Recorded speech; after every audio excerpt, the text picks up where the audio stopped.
오늘 이 밤에 주실 하나님의 말씀은 구약성경 시편 102편입니다. 102편 1절에서 28절 말씀까지 우리 한 절씩 교독하도록 하겠습니다. 시편 102편 875면에 있습니다.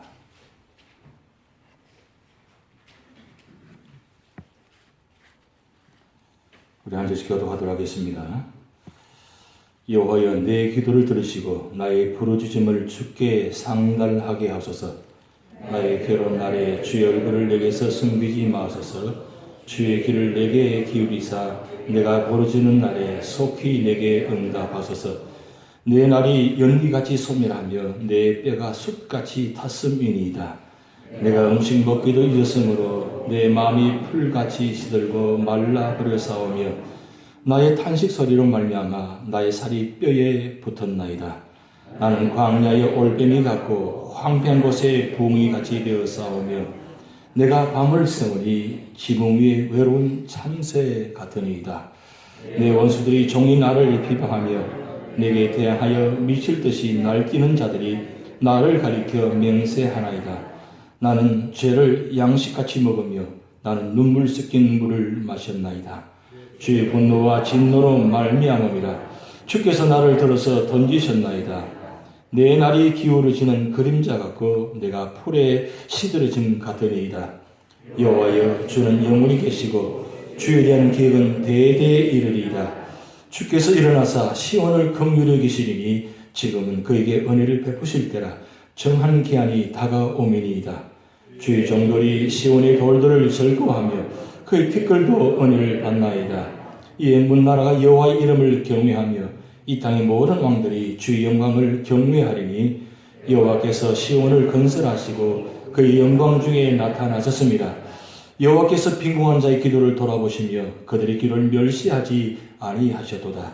이 일이 장래 세대를 위하여 기록되리니 창조함을 받을 백성이 여호와를 찬양하리로다.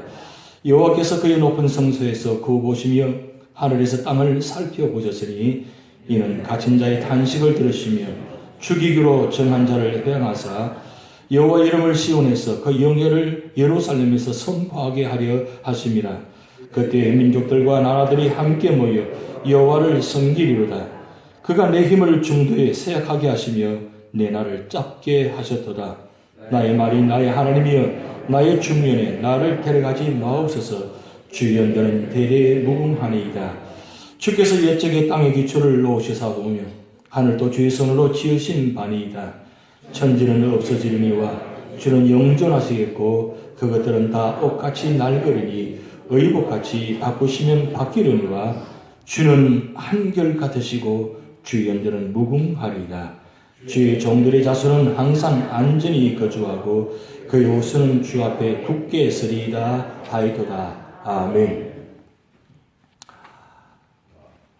시편 102편 우리 시작하는 그 표문에 보면, 표제에 보면 고난당한 자가 마음이 상하여 그의 근심을 여호와 앞에 토로하는 기도, 이렇게 시작됩니다. 아마도 시편 1편부터 150편까지 중에서 가장 슬픈 그 마음의 토라한 모습을 기록해놓은 본문이 바로 오늘 시편 102편입니다. 시편에는 참회 시가 7개 있습니다. 7개인데 6편, 32편, 38편, 51편, 그리고 네 번째 오늘 102편, 그리고 130편, 143편, 7개의 참회 시가 있는데 오늘 102편이 참회성의 한 부분이지만 또 한 모습을 보면 이 말이 비탄시라고 따로 이야기합니다. 왜 그러면 이 시편 102편을 비탄시라고 했느냐 하면 지금 이 시편 102편 본문 배경이 바벨론 포로로 잡혀간 지 70년 가까이 됩니다. 말이 70년이지 70년이면 강산이 적어도 7번 변하는 그런 엄청난 시간이 지나가는 과정입니다. 10년, 20년, 30년, 40년, 50년, 60년, 70년 되는데 오늘 이 말씀은 거의 70년 가까이 된 상황에서 기록되었다. 이렇게 일반적으로 이야기합니다. 근데 앞이 보이지 않습니다. 그러자 이 유다가 포로로 잡혀와서 다 이제 끝나는 것 같다. 이미 예루살렘 성은 다 회파되어서 이전 지 오래되었고 너무 오래전이기 때문에 그래서 포로로 잡혀온 사람이 거기 와서 돌아가신 분들이 참 많습니다. 그렇게 죽음을 현장을 바라보면서 장사 지내면서 그 후손들이 바라봅니다. 과연 이 나라가 언제 회복될 것인가? 분명히 말씀을 들었습니다. 70년 만에 돌아올 것이라는 말씀을 들었지만 그 시간이 말이 70년이지 그 긴 세월을 어떻게 이겨낼 수 있습니까? 참 힘든 상황입니다. 그런 가운데 이 시편 기자가 이 본문을 기록했다고 나와 있습니다. 정확하게 누가 기록했는지는 알려져 있지 않습니다. 그런데 이 본 말씀을 보면 다윗의 후손들 중에서 한 분이 기록되지 않겠나. 그래서 참회시가 7개 참회시가 이 다윗의 참회시라고 하는데 여기 본 말씀 배경적으로 보면 다윗이 지을 수가 없습니다.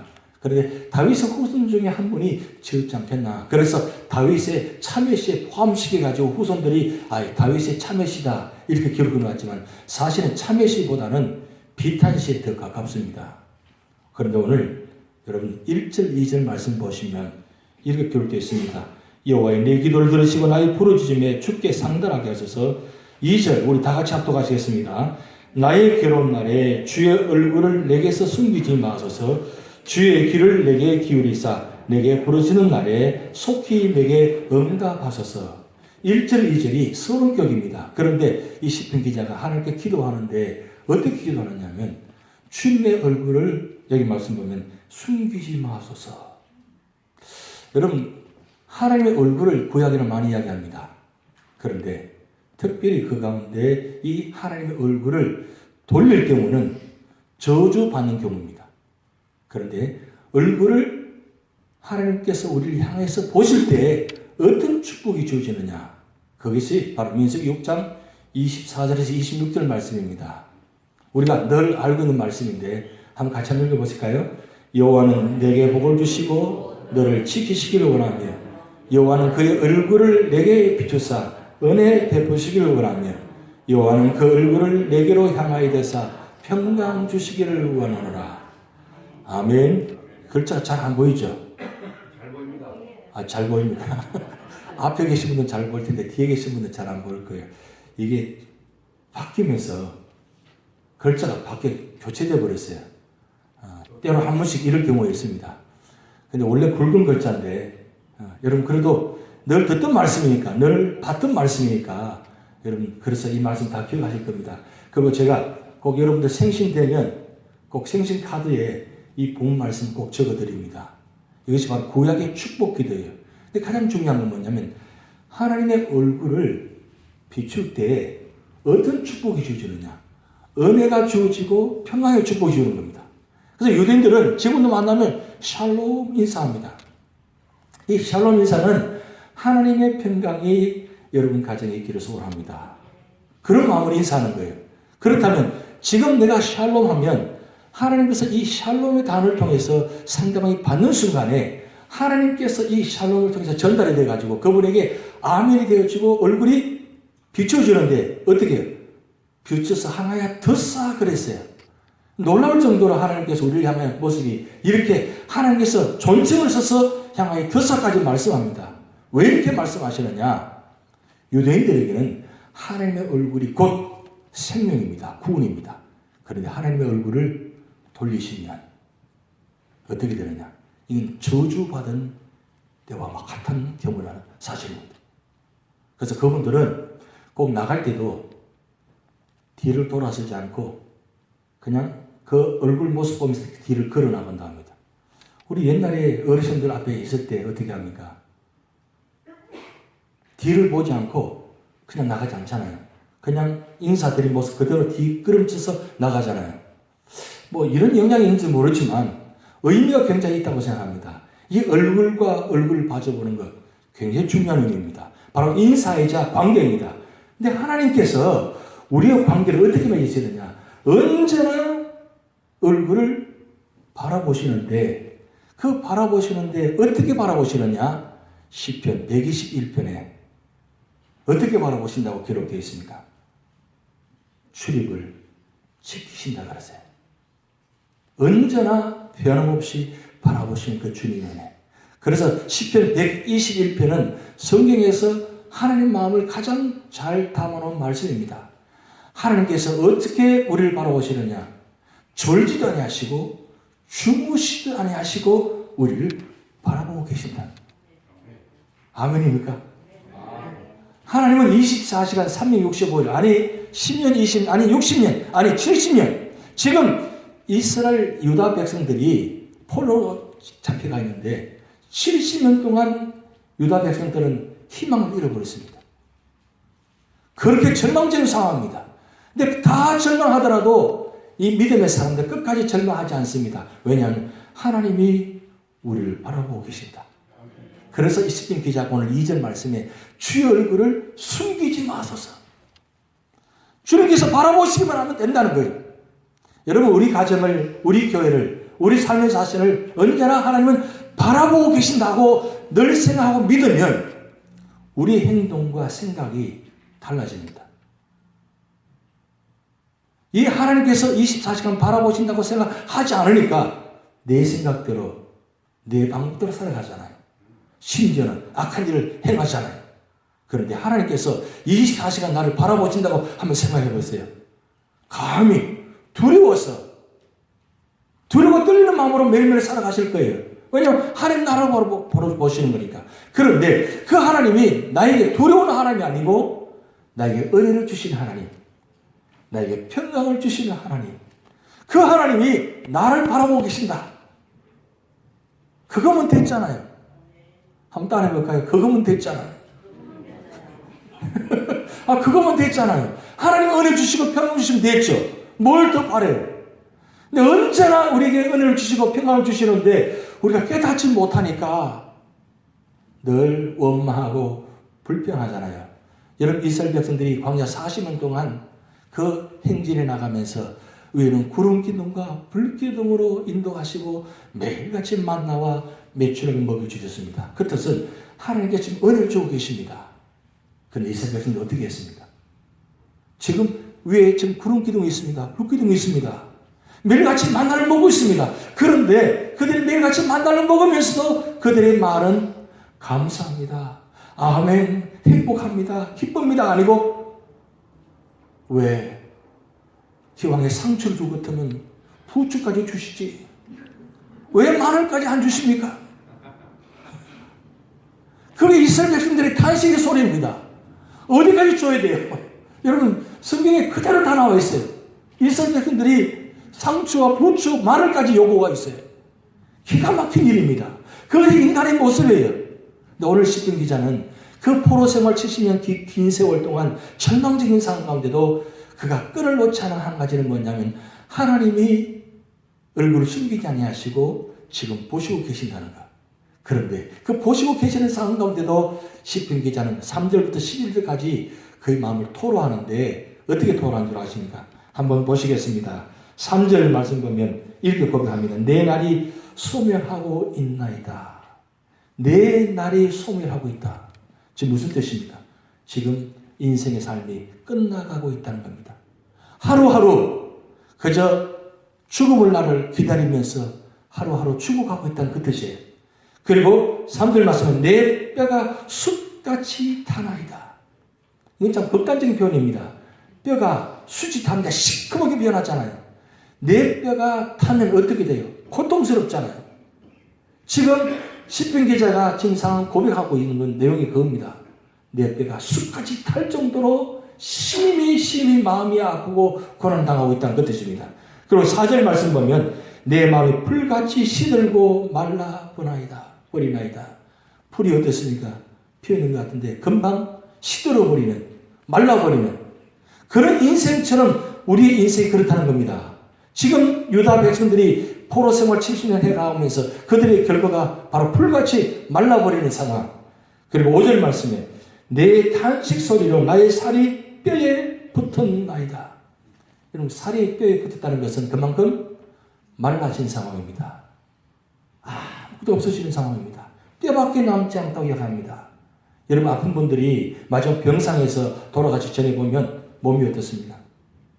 드시지를 못하니까 점점 말라가지고 뼈밖에 보이지 않습니다. 살이 뼈에 붙어 있긴 한데 살이 아니에요. 뼈인지 살인지 구분이 안 갈 정도로 그렇게 말라버린 상황. 지금 유다 백성들의 상황이 그 정도입니다. 그리고 6절 말씀 보면 광야에 올빼미 같고 황폐한 곳에 동이 같이 되었다. 이 말은 인생이 점점 황폐화되었다. 지금 표현을 그렇게 하고 있습니다. 그리고 7절 말씀 보면 지붕 위에 참새 같은 이다. 이 뜻은 잠을 자지 못한다는 뜻이에요.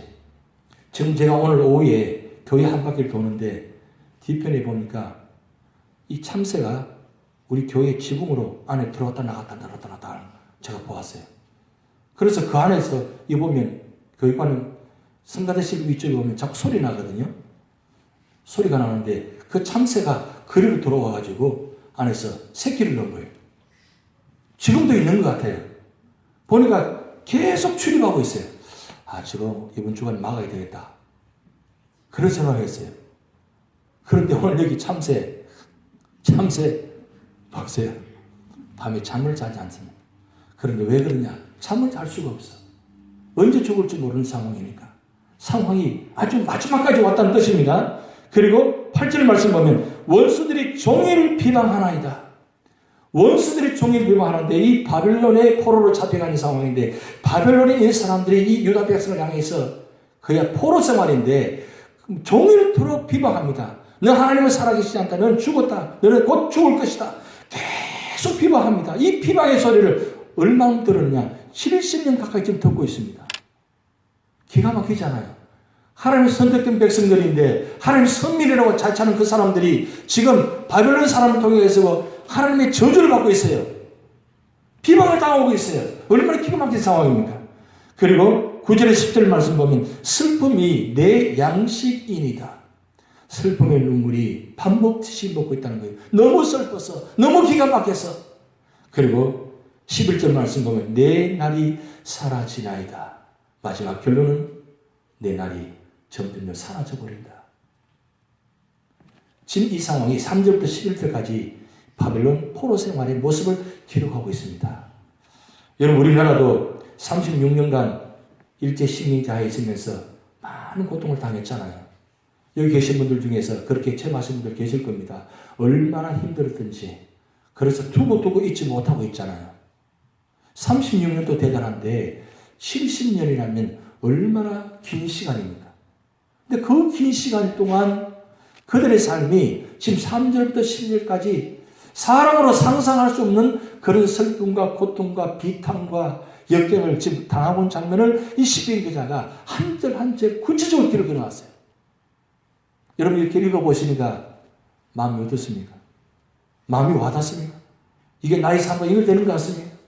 사실 우리가 이민자의 삶을 살면서 그 지나온 삶을 되돌아보면 얼마나 긴 세월 동안 많은 어려움을 당했지 않습니까? 그럴 때마다 시편 기자의 고백처럼 내가 죽겠나이다. 내 살이 뼈에 붙겠나이다. 그런 탄식의 소리, 절망의 소리, 이런 소리들을 해오면서 살아온 적이 많았다는 사실입니다.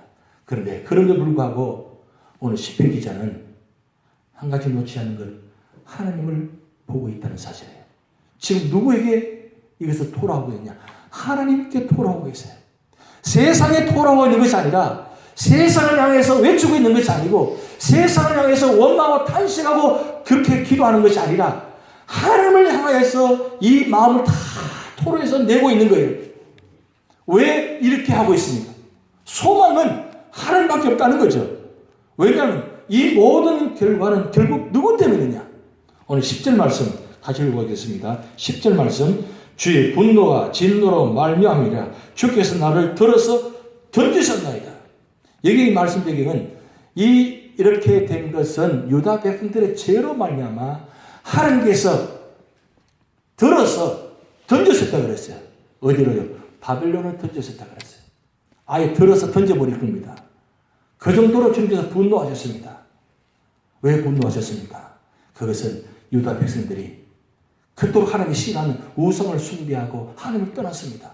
북이스라엘을 당하는 장을 보았음에도 불구하고 140년 동안 기회를 줬는데 그들이 하나님께 돌아오지 않고 결국은 우상 숭배함을 통해서 하나님께서 진노하시고 분노하셔가지고 바벨론을 통해서 이 나라를 완전히 멸망시키지 아니하시고 포로로 잡혀가게 하셔서 포로 생활 동안 긴 시간 동안 하나님의 뜻을 깨닫게 해주신 이 은혜, 깨닫지 못하죠 사실. 그런데 오늘 시편 기자는 이런 일이 왜 이루어졌는가, 이렇게 주님께서 분노한 이유는 뭐냐, 우리의 죄 때문이다, 나의 죄 때문이다. 그것을 지금 기도하면서 고백하고 있습니다. 근데 여기서 끝나버리면 절망이죠. 내게 시편 기자는 12절부터 22절까지 하나님께서 우리가 고통받고 있지만 회복을 바라보고 있습니다. 하나님은 비록 지금 70% 생활을 하게 하지만 반드시 회복시켜 주신다. 반드시 인도하신다. 그 말씀을 기록하는데 12절부터 22절까지 전체 중에서 단 한 단어로 뽑자면 긍휼한 단어예요. 긍휼. 이 긍휼한 단어는 굉장히 중요한 단어입니다. 예수님께서 오셔서 팔복에 말씀하실 때 긍휼히 여긴 자는 복이 있나니 긍휼히 여김을 받을 것이며 그랬어요. 이것이 5번째에 주신 말씀입니다. 긍휼히 여기는 자. 이 긍휼히 여기는 자가 어떤 긍휼인 자? 복 있는 자예요. 복 있는 자가 누구냐? 하나님 믿는 자입니다. 하나님께 선택된 사람은 복 있는 사람입니다. 그 복 있는 사람은 하나님께서 긍휼히 여겨주신다는 거예요. 그래서 어떤 상황 가운데도 긍휼히 여겨주시기 때문에, 긍휼로 인도하시기 때문에 반드시 보호하시고 인도하시고 축복하신다는 사실입니다. 그래서 오늘 12절부터 22절까지 그 긴 말씀 가운데서 하나님의 긍휼인 단어를 계속 반복해서 이야기하고 있습니다. 왜 그렇습니까? 유다는 하나님의 긍휼의 대상입니다. 비록 우상 숭배하면서 죄로 말미암아 심판을 당해서 지금 바벨론 포로 땅에 와 있지만 하나님은 이 유다 땅을, 유다의 백성들을 여기서 와서 절망시켜 죽이려고 보내신 것이 아니라 하나님의 뜻을 깨닫게 하고 하나님의 자녀로 세우기 위해서 이런 놀라운 시련의 기간을 주셨다는 사실입니다. 단지 10년이 아니라 70년 긴 세월이었습니다. 근데 사실은 70년 세월이 긴 세월이 사실은 아닙니다. 그들이 지은 죄에 비하면 70년은 아무것도 아니에요. 700년 된다 할지도 할 말이 없어요. 근데 하나님께서 70년이라는 숫자를 통해 가지고 그들을 회복시켜 주신 은혜, 그것이 바로 하나님 택한 백성들의 축복입니다. 오늘 여러분 삶을 살아가면서 때로는 말씀에 순종하지 못하고 말씀대로 살지 못하고 때로는 시련을 당하고 역경을 당합니다. 그럴 때에 그 기가 막힌 상황 가운데서 우리가 원망하고 탄식한 자리에 있는 것이 아니라 우리 시편 기자처럼 비록 삶의 자리가 고통스러워도 고통 가운데도 주님을 바라볼 수 있는 은혜, 성전에 나와서 기도할 수 있는 은혜, 떠나는 것이 아니고 비판하는 것이 아니라 원망하는 것이 아니라 그런 상황 가운데도 주님을 찾아 나와서 엎드리는 이 은혜, 그리고 하나님은 나를 버리지 아니하신다, 졸지도 아니하시고 주무시지 아니하신 그 하나님의 은혜가 나를 언제나 바라보시고 계신다. 그 믿음을 가지고 살아갈 때의 진정한 축복입니다. 내가 과연 선택받은 사람인가 아니면 선택받지 못했는가, 여러분 스스로 한번 생각해 보시기 바랍니다. 그런데 하나님은 우리를 언제나 선택하시고 선택하실 뿐만 아니라 축복하신다는 것. 그래서 민수기 6장 24절 26절 말씀처럼 언제나 복을 주시고 지키시고 언제나 얼굴을 향하여 비추셔서 은혜 베푸시고 언제나 그 얼굴을 향하여 드셔가지고 평강 주시는 이 축복, 그 축복이 유다 백성님만 있는 것이 아니라 오늘 여러분에게도 있다는 사실입니다. 그것을 바라보시기 바랍니다. 그런데 바라본다는 건 무슨 뜻이냐면 말씀을 본다는 뜻입니다. 하나님 보이지 않습니다. 그런데 하나님 말씀을 보면 하나님 말씀 가운데서 하나님을 보게 만드십니다. 뭘 보느냐? 하나님 마음을 본다는 겁니다. 하나님 뜻을 깨닫는 겁니다. 로마서 12장 2절 말씀에 하나님의 선하시고 기뻐하시고 온전한 뜻이 무엇인지 분별하라 그랬어요. 말씀 보기 전에는 깨달을 수가 없습니다. 근데 말씀 보는 순간에 하나님 뜻이 무엇인지, 왜 하나님께서 나를 이곳에 인도하셨는지, 왜 이 자리에 있게 하시는지, 왜 미국 땅에 오셔서 긴 시간 동안 여기까지 인도하셨는지, 내가 왜 오늘 이 자리에 있는지, 그 뜻을 말씀을 통해서 깨닫게 해주신다는 사실입니다. 시편 기자가 이 기가 막힌 상황 가운데서 무엇을 바라봅니까? 하나님은 영존하시다. 그래서 세 번째 고백입니다. 그 하나님을, 내가 믿는 하나님은 어떤 하나님이냐? 영원하신 하나님이다. 자, 우리 26절 같이 한번 읽어보시겠습니다. 26절. 천지는 없어지려니와 주는 영존하시겠고 그것들은 다 옷같이 날거리니 의복같이 바꾸시는 바뀌려니와 주는 한결같으시고 주의 영들은 무궁하리이다. 아멘. 주는 영존하시는 말은 영원히 존재하신 분입니다. 영원부터 영원까지 계신 분입니다. 시작도 끝이 없이 영원토록 존재하신 분이 내가 믿는 하나님입니다. 그 하나님 믿기에 지금 바벨론 포로의 그 상황, 기가 막힌 상황 가운데도 포기하지 않습니다. 왜요? 하나님이 우리를 반드시 구원하신다. 반드시 축복하신다. 이 믿음을 가졌기 때문에 오늘 시편 기자가 고백합니다. 내가 믿는 하나님은 영원하신 분이다. 그 영원하신 분이 나를 영원으로 인도하신다. 이 믿음. 여러분, 우리의 인생은 유한합니다. 얼마 살지 모르지만 유한한 인생입니다. 그러나 하나님이 선택한 사람은 유한한 존재가 아니라 무한한 존재로 바꿔주십니다.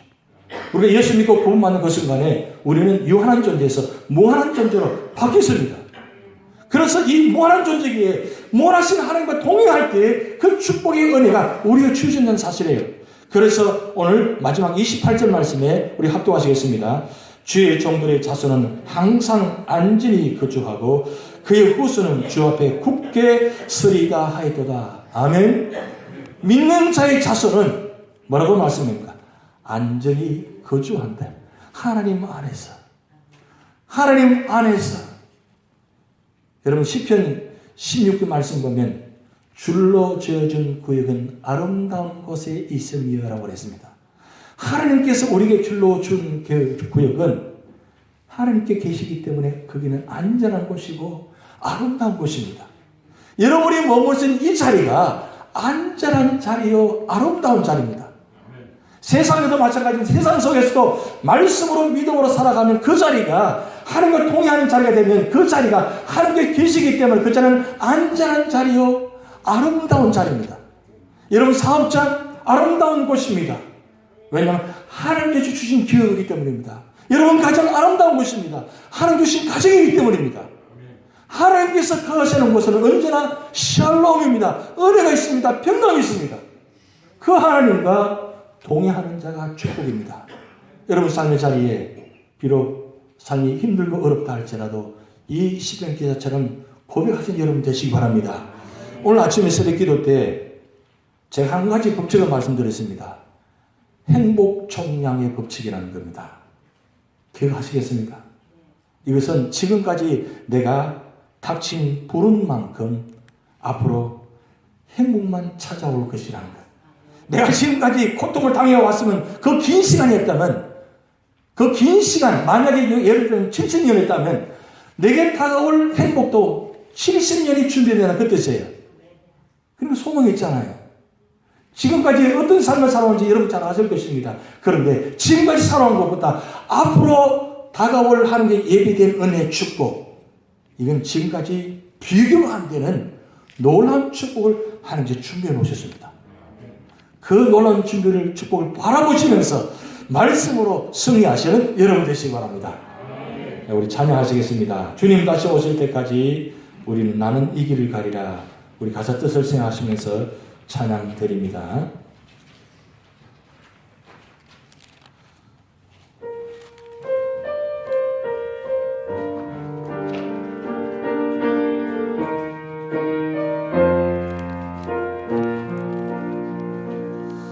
주님 다시 오실 때까지 나는 이 길을 가리라. 좁은 문 좁은 길 나의 십자가 지고 나의 가는 이 길 끝에서 나는 주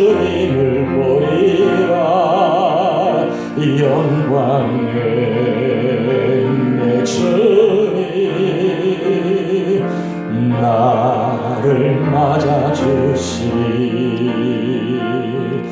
주님 다시 오실 때까지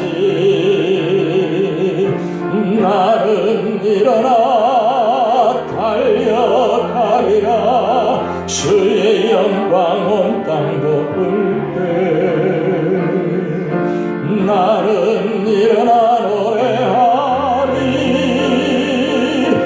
내 사모하는 주님 온 세상 구주시라. 내 사모하는 주님 영광의 왕이시라. 주님 다시 오실 때까지, 주님 다시 오실 때까지 나는 일어나 달려가리라. 주의 영광 온 땅 덮을 때 나는 일어나 노래하리. 내 사모하는 주님 온 세상 구주시라. 내 사모하는 주님 영광의 왕이시라. 아멘. 주기도문 하시겠습니다. 하늘에 계신 우리 아버지여, 이름이 거룩히 여김을 받으시오며 나라의 마옵시며 뜻이 하늘에서 이룬 것 같이 땅에서도 이루어지이다. 오늘날 우리에게 일용할 양식을 주옵시고 우리가 우리에게 죄 지은 자를 사하여 준 것 같이 우리 죄를 사하여 주옵시고 우리를 시험에 들게 하지 마옵시고 다만 악에서 구하옵소서. 대개 나라와 권세와 영광이 아버지께 영원히 있사옵나이다.